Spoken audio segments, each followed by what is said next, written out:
పూర్వము ఒకప్పుడు మనోరమ అను ఒక ఆమె విధివశమున భర్తను బంధదౌష్ట్యముచే సంపదలను కోల్పోయి ఒక్కగానొక్క కుమారుడగు సుదర్శనునితో సహా అడవులకు పారిపోయినది.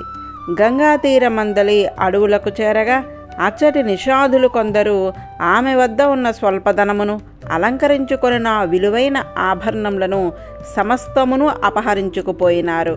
కట్టుబట్టలతో మిగిలిన ఆ తల్లి పసికందుతో సహా చేరువలోని భరద్వాజాశ్రమమును చేరి ఆ ఋషిని శరణు కోరినది. మనోరమ కథను విని భరద్వాజుడు బాధపడినాడు. తల్లి, నీ కుమారుడు ఎదుగునంత వరకు ఓర్చుకొనుము, మా ఆశ్రమం యందే ఉండుము, వాని శ్రేయస్సునకు గాని ఏదైనను యోచన చేయుదుము అనెను. ఆమె అచ్చటనే ఉండిపోయినది. ఈ సంగతి తెలిసిన శత్రువర్గము వారు ఆమెను సుదర్శనుని చంపుటకై ఆశ్రమం మీదకు దాడి చేసినారు. విధివశమున నా తల్లి కొడుకులు ఎచ్చటనో దాక్కున్నారు కనుక బ్రతికిపోయినారు. ఆ సమయమునకు ఎచ్చటకో వెళ్ళిన భరద్వాజుడు మర్రి వచ్చి జరిగినది తెలుసుకొని ఆగ్రహించినాడు. కానీ వారిని శపించి తన తపోశక్తిని వృధా చేసుకొనదలుచుకోలేదు. అందుచేత సుదర్శనుని చేరపిలిచి, నాయన, నీ అభివృద్ధికై నేను చెప్పినట్లు చేయుము. ఇక నుండి నిత్యము దేవిని ఆరాధించము. మహామాయ మహాలక్ష్మి అయిన ఆమె షష్టమ కళనే విజయలక్ష్మి అందురు. ఆమె అనుగ్రహము లేనిదే ఎవ్వరికి నీ జయము కలగదు. కావున నీవు విజయలక్ష్మి పూజలు చేయము, ఆమెయే నిన్ను కాపాడగలదు అని బోధించినాడు. దానికి ఆ బాలుడు అంగీకరించినాడు. భరద్వాజుడు మంత్రోపదేశం చేసినాడు. ఆనాటి నుండి సుదర్శనుడు ఆ మంత్రమునే నిత్యమును జపించసాగినాడు. విజయలక్ష్మినే ఆరాధించసాగినాడు. ఆ తల్లి ప్రభావము వలన అటుపై వారికెట్టి ఆపదయు సంభవింపకుండెను. సుదర్శనుడు యుక్త వయసుడైనాడు. అప్పటికే భరద్వాజుడు అతనికి అనేక శాస్త్రములను ధనుర్విద్యలను నేర్పినాడు.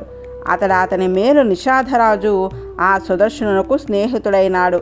అతనికి ఒక మంచి రథమును బహుకరించినాడు. మంచి ధనసును బాణములను ఇచ్చినాడు.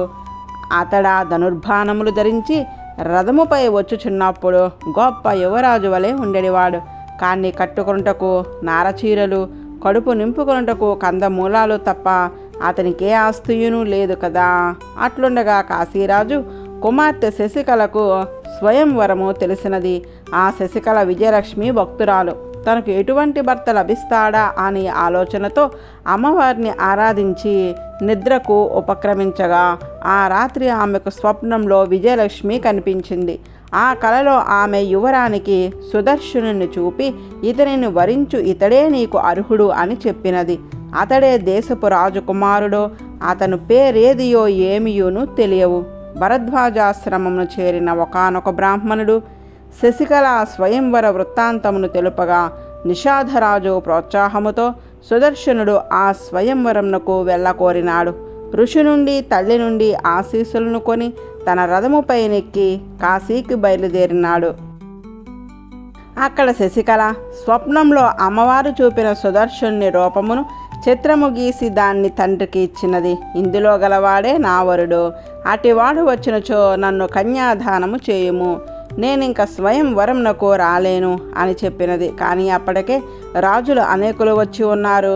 కాశీరాజు సుబాహుడు చిత్రపటమును చారులకు చూపి, ఇటివాడు ఎవడైనా ఉన్నాడేమో చూసి రమ్మన్నాడు.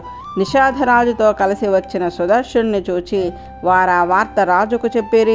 రాజు శశికళ సుదర్శనుల కళ్యాణమునకు సిద్ధపరిచినారు. అది విని స్వయంవరమునకు వచ్చిన సింధు, కరూస, మద్ర, మహష్మతి, చోళ, పాంచాల, కర్ణాటక, అమరూప, విదర్భ, కోసలాది దేశాల రాజులందరూ కోపించారు. అందరూ రాజులను కూడా అది తమకు అవమానంగా భావించారు. అందరి సైన్యాలు కలిసిపోయాయి. 4 అక్షౌహిణీల సైన్యముతో వాళ్ళు కాశీరాజుపై యుద్ధం ప్రకటించారు. సుబాహుడి సంగతి సుదర్శనుడికి చెప్పాడు. సుదర్శనుడు విజయలక్ష్మిని ధ్యానించాడు. స్వల్ప సైన్యముతో మిత్రుడైన నిషాధరాజు తోడు కాగా తన రథాన్ని అధిరోహించి శత్రుసేనలపై కలబడ్డాడు. 1, 2, 4 అక్షౌహిణీల సైన్యమది. యుద్ధం చేస్తూనే విజయలక్ష్మిని స్మరిస్తున్నాడు. అంతే తక్షణమే యుద్ధరంగము ప్రత్యక్షమైనది. ఆ తల్లి ఎర్రని కెంపులా మెరిసిపోతున్న శరీర ఛాయతో ఎర్రటి పట్టుచీర కట్టుకొని ఎర్రటి ఆభరణాలు ఎర్ర పూలమాల ధరించి ఉంది. శంఖం చక్రం గద ఖడ్గం ధనుర్బాణాలు తోమరం కుంతలం ధరించి రణరంగంలోకి దిగిన రమాదేవి శత్రు సైన్యాలను చీల్చి చెండాడింది. ఆ విజయోత్సవంతో ఆ తల్లి సుదర్శన వెళ్ళు, అయోధ్యాపతి ఈ యుద్ధంలో చనిపోయాడు. శత్రుశేషం లేకుండా చేశాను, నీకు విజయం సమకూర్చాను. తిరిగి ఆ రాజ్యం నువ్వు ఏలుకో, నేను నీ రాజధానిలో వెలసెదనుగాక అని అనుగ్రహించి అదృశ్యమైపోయినది. సుదర్శనుడు శశికళను మనువాడి అయోధ్యను పరిపాలించి అఖండ సుఖ విజయాలను పొందాడు. అపూర్వమైన ఈ విజయలక్ష్మి మహాత్మ్యము వినినా చదివినా సర్వ సుఖాలు కలుగుతాయి, విజయము చేకూరుతుంది. ఓం తత్సత్.